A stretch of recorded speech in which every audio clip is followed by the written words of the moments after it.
Game of Thrones fans can attest to a big truth. If you don't pay close enough attention to what's happening on screen, you'll miss out on a ton of tiny details. This certainly applied to the first episode of Thrones' 8th and final season. The premiere featured plenty of buzzworthy moments, like the heartwarming reunion between Jon and Arya, the awkward reunion between Jon and Bran, the dramatic reunion between Bran and Jaime Lannister, plus that dragon joyride and Jon discovering he's a Targaryen, and Daenerys not giving a single hoot about telling Sam she burnt his family alive. At least I'll be allowed home again, now that my brother's the Lord.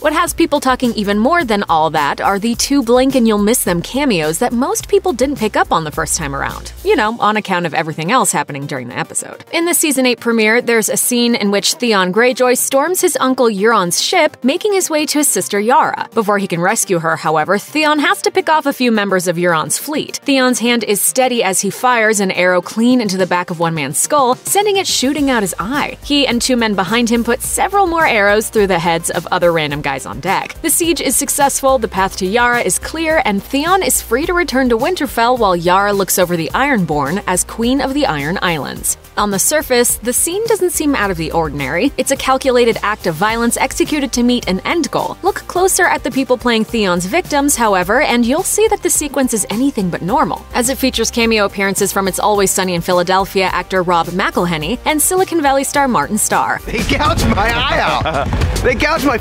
eye out! They aren't on screen for very long, and the dim lighting makes it difficult to recognize their faces, so it's easy to see why so many never caught McElhenney and Starr on the Season 8 premiere of Game of Thrones. Well, they'll be cutting from your face to his face and back to your face.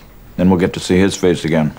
With each passing season, the series has gotten better at sneaking in celebrity cameos that only the most eagle-eyed viewers can immediately find. Over the years, Game of Thrones showrunners David Benioff and D.B. Weiss have managed to include musicians, other actors, and even political figures on their series. Even Weiss and Benioff themselves made cameo appearances, their mugs seen in the Hall of Faces at the House of Black and White. And very few could forget the time singer-songwriter Ed Sheeran appeared on Thrones, playing a singing Lannister bannerman Arya met as she was traveling to King's Landing. While many Game of Thrones fans weren't keen on Sheeran's cameo, most everyone is loving that McElhenney and Starr got to be part of the series, if only for a few seconds. In a way, it marks a full circle moment. McElhenney is close friends with Benioff and Weiss, who previously wrote the Season 9 It's Always Sunny episode Flowers for Charlie and made their own small appearances on the Season 12 installment The Gang Goes to a Water Park. A longtime Thrones fan, McElhenney was thought to have already cameoed on the show back in Season 6, appearing alongside his Always Sunny co-star Charlie Day as Unsullied soldiers, but that ended up being just a rumor.